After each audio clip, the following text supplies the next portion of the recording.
Hello and welcome. This is D3W Gaming, and I'm bringing you a 7.2 Resto Shaman guide. I'm predicting that 7.2 will be released March 28th. If you're watching this video after March 28th and it's released, then you can't really fact check me, but oh well. And with these new patch changes, there are going to be a few things that are going to be updated, and a few things that I would like to talk about. A part of the changes, it would be the Tomb of Sargeras, the class mounts, AP changes, transmog updates, class talent abilities, upgrades to your legendary, and all these different type of updates for the Resto Shaman. I'm going to mainly focus on the Resto Shaman, so there will be a few Shaman changes. But I'll touch base on a couple items and a few things that I find that are important. So I hope you enjoyed this video. This is D3W Gaming.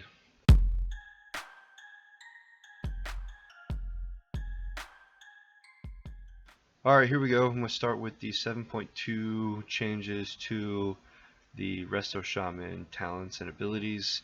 Currently, if I flip over to the talent tree, everything is the same. Okay, so there isn't going to be any difference for either of the specs. No ability changes, anything like that. They did, however, update how the Earthbind totem worked. Before, if you clicked Earthbind totem, it would be at the feet of the caster. Well, now it is going to be treated as if you are using Lightning Surge totem. So if you click it, you're able to place it wherever you want to feel the effect. So if I'm placing a head, I'll drop my Earthbind totem ahead of me between the two dummies. This is very good for placement in raids, placement in dummies, possibly placement in PvP. That you don't have to be up next to the target to give the slow. So that's really the only major change to the abilities for the Resto Shaman. Alright, let's take a look at Artifact. On PTR, I transferred a person over before I got to 54. I am 54 right now, so it really just depends where you are, but your points all the way up from 35 to 54 are going to be refunded. Why is this? Because they're releasing new artifact knowledge and they're releasing new artifact power. So for the changes for the artifact knowledge, so the changes for the artifact knowledge is you no longer have to talk to anybody in your order hall. If you go to the person in charge, let's see. So if you go to the Keeper of Legends or whomever's in charge of your artifact knowledge, you go and say, where do I do my artifact research? Why do I do this? Why can't I research artifact knowledge? It tells you right here you need to talk to Archmage Khadgar in the Deliverance point. Alright, that's on the Broken Shore. You'll be prompted to do the quest line to get to the Broken Shore, and then you have a quest line to do with Khadgar to be able to start researching. The artifact knowledge will go up to 50 points. So that's a huge change from 25 to 50. That means we're going to be receiving a crap ton of artifact power throughout the various of things you do, mythic pluses, raids, also world quests. So you can only imagine how many points are going to be used to get your new abilities. With that being said, there are 4 new nodes in each of your artifact weapons. There are 3 nodes that are added, which are 4-point normal 1.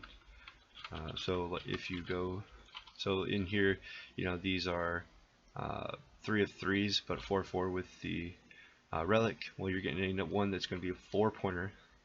That 4-pointer is going to be called Tidewalker, which increases the duration of Spirit Walker's Grace by 2 seconds, 4 seconds, 6 seconds, 8 seconds, basically 2 seconds per point. Your 1-point normal, just like Servant of the Queen or your Grace of the Sea or your Refreshing Currents, 1-point normal, and that's going to be your Pitter Patter. The Pitter Patter increases the healing ring by 30%, which is going to be nice. Then you have your Golden trait, which is just like Queen's Decree, cumulative upkeep, and tidal pools. This new one is going to be called Deep Waters, and it says 3 seconds after casting Gift of the Queen, Shara's doll cast another gift to the queen at the same location. So basically, your golden trait is going to cast a second gift to the queen, which is going to be pretty good if everyone stays in that same area.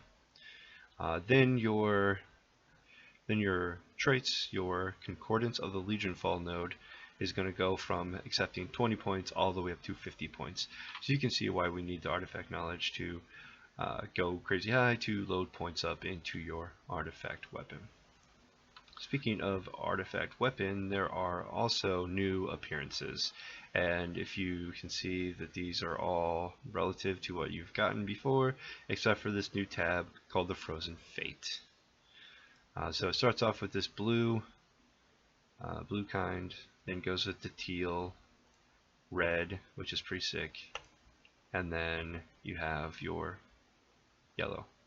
So in order to unlock the Frozen Fate, there's a pretty decently long quest chain in the Broken Isle to unlock it.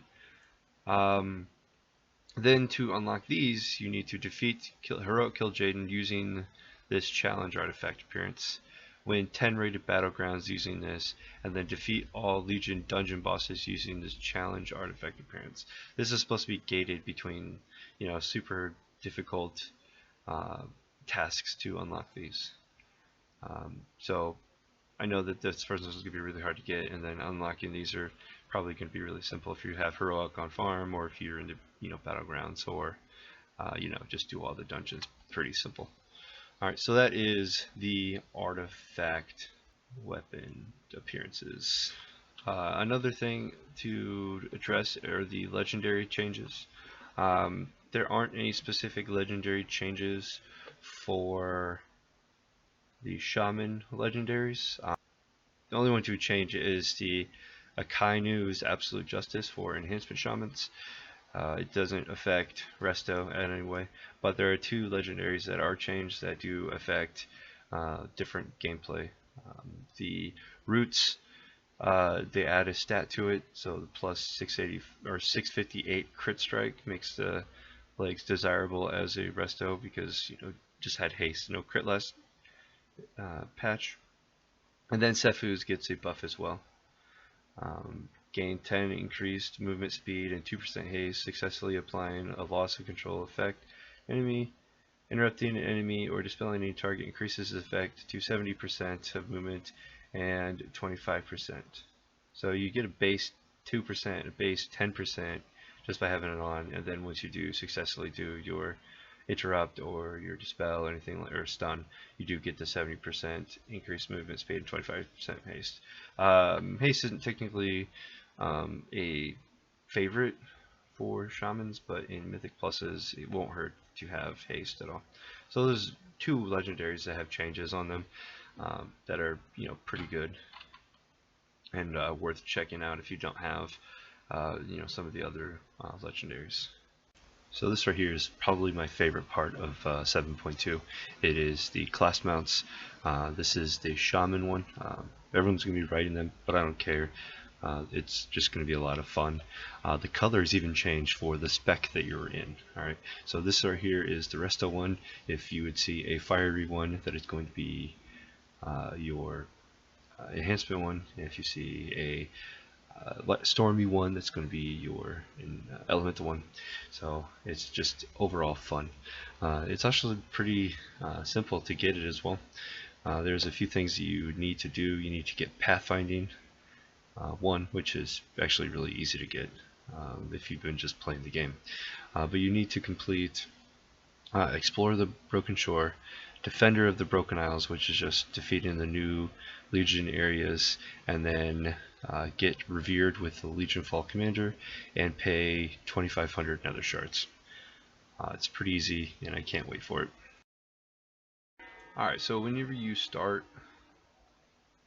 in the patch day, when you log in for the first time, you're going to be prompted with a quest, and it's going to take you on an event to take you to the Broken Isle. I've already done it, so I'm just going to show you down here. This is the Broken Isle. It's probably the area that, where the Demon Hunter starts, and there's a visual event that you start when you start the game. But here you actually have to do a quest line. It's actually pretty fun. I'm not going to do any gameplay of it. I'm not going to give any spoilers. We've given enough spoilers, but I'm not going to do that because I don't want to ruin gameplay for anybody. So here I am on the Broken Isle. It reminds me of the Timeless Isle. Also, you have to build up these buildings, so it kind of reminds me a lot of the garrisons as well. So you have basically like world quests you have to complete, and then you have the new dungeon here. Ooh, look at that. As well as these, skulls that remind me of Timeless Isle that tells you where the rare mobs are. As well as the new Broken Isles, there is going to be a new dungeon as well, the Cathedral of the Eternal Night. I can't open it right now because I don't have my artifact knowledge set, but it's just there. You can look it up in the dungeon journal after you complete that, unlock it. Heroic only, Cathedral of the Night. One little thing I just wanted to say about it, even though this is a Resto Shaman, is that the last boss in there has the name of Mephistroth, which is really close to the Diablo 2's Mephisto. So pretty excited about that. As well as the new dungeon, 7.2 actually brings the Tome of Sargeras as well. And the Tomb of Sargeras will be a new raid that's going to come probably in the next couple weeks after the release. And it's going to contain 9 bosses, and the end boss will be Kil'jaeden. And with this new raid comes the new raid tier 20 gear as well. Here is the tier 20. It's the Regala of the Skybreaker. It is a tier 6 lookalike. As you can tell, we're going to flip through a couple of these colors, complements of Wowhead to provide these colors. For your 2-piece for the Resto bonus, your healing spells cast has a 10% chance to increase critical strike chance to your next Riptide by 100%. And the 4-piece is when Riptide's initial heal critically strikes, the healing of your next healing rain is increased by 50%, which is pretty good combination used between the 2-piece and the 4-piece. Alright, the next on the list, there is going to be a new Transmog tab, which is pretty cool. So I'm outside Simply Enchanting, and I'm going to go ahead and talk with the Transmogrifier. Before, you just had these list of items that you played around with, saying, oh, these are my helmets. I click on the shoulder and I can decide which shoulders I want. But let's say that you have all these random sets that you want to wear, but you just need to select it. There's a tab up here in the top that says sets, and you can go ahead and you pick the sets that you want to use on your target. In PTR, for whatever reason, it didn't give me the appearances for all of my tier sets that I have on my main. But if I did have that on the PTR, it would just show up all the different windows to say, yeah, I have all of them. Good job. So here I'm just going to stick with this one I like. That one, I'll go ahead and apply it. And then boom, I have the entire transmog. For that one, it just a couple clicks instead of going through and clicking all of them. So that's pretty good, saves time on transmogging. Makes the people who spend a lot of time on transmogging spend a little bit less time on transmogging.